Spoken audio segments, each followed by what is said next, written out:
অর্পণদা, একেবারে history create হবে, দুটি দলই ফাইনালে উঠেছে এবং যে দুটি দল এখনো পর্যন্ত একবারের জন্য ট্রফি জেতেনি। অর্পণদা, একদমই তসবিনা, দেখো আইপিএল পেতে চলেছে নতুন চ্যাম্পিয়ন, এক কথায় বলা যেতে পারে। কারণ পাঞ্জাব কিংস এবং আরসিবি দুজনে কোনো দলই কিন্তু এখনো পর্যন্ত আইপিএল ট্রফি স্বাদ পায়নি।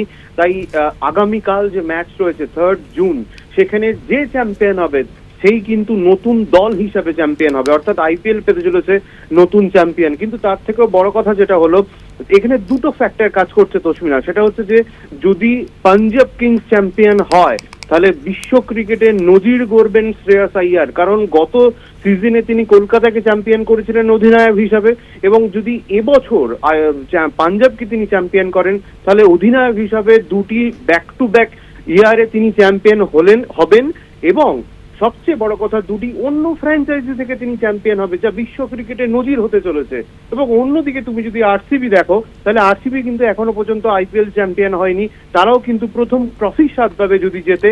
এবং তার চেয়েও বড় কথা হলো, ক্রিকেটার হিসাবে বিরাট কোহলি, তিনি ওয়ার্ল্ড কাপ জিতেছেন, তিনি আইসিসি চ্যাম্পিয়ন্স ট্রফি জিতেছেন, তিনি টি-20 বিশ্বকাপ জিতেছেন ক্রিকেটার হিসাবে, কিন্তু তিনি কোনোদিন তার 18তম আইপিএল সিজনে এখনো পর্যন্ত তিনি আইপিএল ট্রফির স্বাদ পাননি। তুই এইবার যদি আরসিবি চ্যাম্পিয়ন হয় তাহলে কিন্তু বিরাট কোহলি ক্রিকেটার হিসেবে তিনি আইপিএল ট্রফি স্বাদ পাবেন।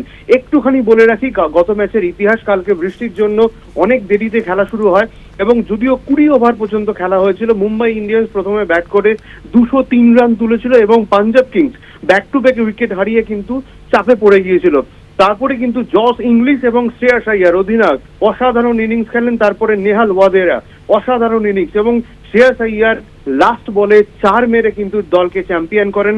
41 বলে 87 রান, 5টা 6 8টা 4, 212 স্ট্রাইক রেটে শ্রেয়াস আইয়ার ব্যাট করে বলা যেতে পারে কার্যত একা হাতে পাঞ্জাব কিংসকে চ্যাম্পিয়ন করেছে এবং তিনি প্লেয়ার অফ দ্য ম্যাচ হয়েছেন।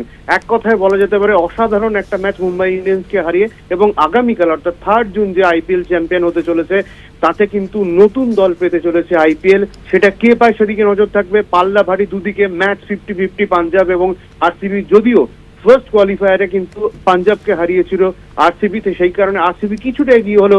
যেহেতু ফাইনাল, কাটে কি টক্কর হতে চলেছে, 50-50 ম্যাচ হতে চলেছে, এটা নিয়ে কোনো সন্দেহ নেই। তসমিনা।